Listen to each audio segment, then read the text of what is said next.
70세 남성분이 한쪽 팔다리가 마비되는 증상으로 병원에 오셨어요. 뇌경색이었습니다. 뇌경색은 뇌혈관이 막혀서 생기는 질환이잖아요.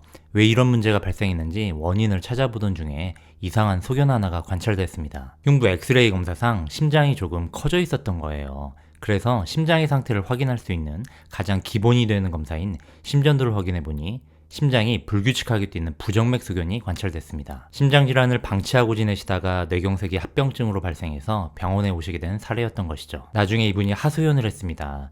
건강검진을 주기적으로 꼬박꼬박 챙겨받았는데 부정맥이 있다는 것은 처음 들어본다고요. 그런데 여러분 혹시 알고 계신가요? 심장의 가장 기본이 되는 검사인 심전도가 국가기본 건강검진에는 포함되어 있지 않다는 것을요.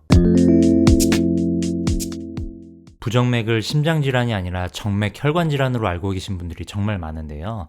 띄어쓰기를 이렇게 하셔야 돼요. 부정맥이죠.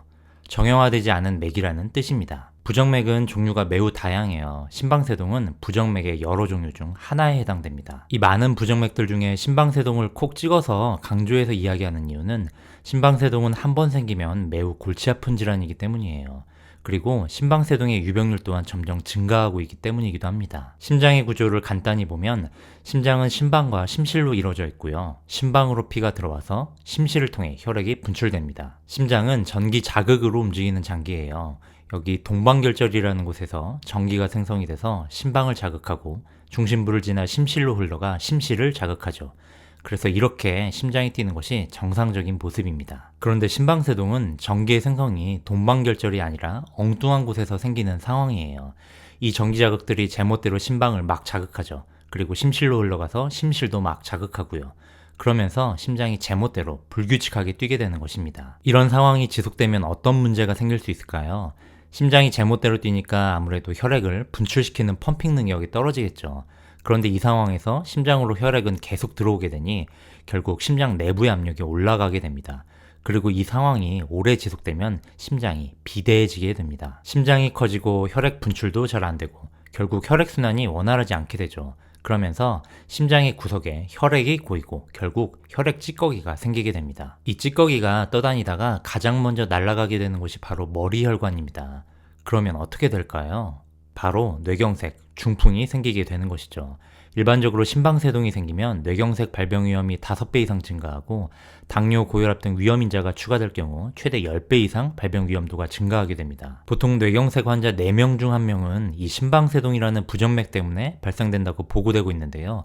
매우 높은 비율이죠. 그리고 너무나 안타까운 상황이에요. 이 심방세동 부정맥을 조기에 발견해서 치료했다면 뇌경색 없이, 후유증 없이 정상적으로 일상생활을 하면서 노후를 보낼 수 있었을 테니까 말이죠. 그러므로 이 영상을 보시는 여러분만큼은 절대로 이러한 불상사를 겪지 않으시길 바라는 마음에서 도움이 될 만한 내용을 안내해 드리겠습니다. 이것은 심방세동을 일으킬 수 있는 위험인자들이니 꼭 참고하시고요. 이 중에서도 고령, 심장 판막질환, 만성 폐질환에서 빈도가 조금 더 높은 것으로 보고되고 있습니다. 그리고 이 중에서도 영향력이 제일 높은 것은 고령입니다. 고령이 위험하다는 얘기가 사실 식상하게 들리실 수도 있는데요. 피부로 느끼실 수 있게 데이터를 직접 보여드리겠습니다. 미국 심장학회 연구 논문 자료인데요. 65세 이상이면서 당뇨나 고혈압 또는 심부전 또는 뇌경색 또는 기타 혈관질환 중 하나라도 있던 사람들 1000명을 대상으로 한 그룹은 주기적으로 심전도 체크를 하고 다른 한 그룹은 심전도 체크를 하지 않은 채 1년 동안 관찰을 해보니 심전도를 주기적으로 체크한 그룹에서 심방세동의 비율이 압도적으로 높게 관찰되었습니다. 다른 논문 데이터를 보면 75세 이상의 이러한 조건들이 하나라도 있는 사람들 800여 명을 대상으로 연구를 진행하기도 전에 기본 상태 체크를 위해 시행한 심전도 검사에서 10명이나 바로 심방세동이 진단이 됐죠. 그래서 유럽 심장학회 심방세동 가이드라인에서는 65세만 넘어가면 주기적으로 심전도 체크를 해볼 것을 권고하고 있습니다. 심전도 검사를 하거나 손으로 맥박을 직접 체크하거나 스마트폰으로 체크하거나 그 어떤 방법으로든 말이죠. 여러분, 부모님의 건강 정말 챙겨드리고 싶다면 확실하게 입증되지 않은 영양제나 건강식품 사드리지 마시고 손목에 스마트워치 채워드리세요. 그게 더 효율적인 방법입니다.